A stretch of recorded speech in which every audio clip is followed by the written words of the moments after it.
একদিন এই চালাক ছেলেটা ফ্রিতে জেলের ভাত খাওয়ার জন্য ইচ্ছা করে নিজেকে পুলিশদের ফাঁদের মধ্যে আটকে দেয়। এরপর অনেক জোরে জোরে কান্না শুরু করে দিলে তার শব্দ শুনে পুলিশ তাকে ধরার জন্য চলে আসে, কিন্তু পুলিশ তাকে নির্দোষ মনে করে লাথি মেরে সেখান থেকে তাড়িয়ে দেয়। কিন্তু তখন সে সিলভার কালারের রং খুঁজে পেলে তার মাথায় একটা আইডিয়া চলে আসে। এই জন্য সে ওই রঙগুলোকে তার গায়ে লাগিয়ে নকল আসামি হয়ে যায়, যার কারণে পুলিশেরা তাকে আসামি মনে করে জেলখানায় ধরে নিয়ে গেলে সে অনেক খুশি হয়ে যায়। কিন্তু তাকে জেলখানায় বন্দী করার পর একটা বৃদ্ধ নেকড়ে তাকে এই জেলখানার ভয়ঙ্কর শাস্তিগুলোর কথা বলতে শুরু করে, কিন্তু তখন ছেলেটা তার কথাগুলোকে একদমই বিশ্বাস করছিল না।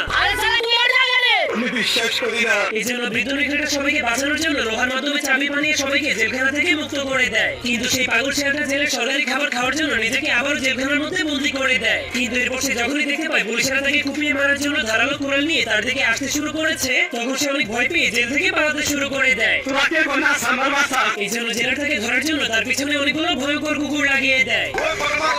কিন্তু তখনই পানিতে নামার কারণে তার উপরে লাগানো নকল রংটা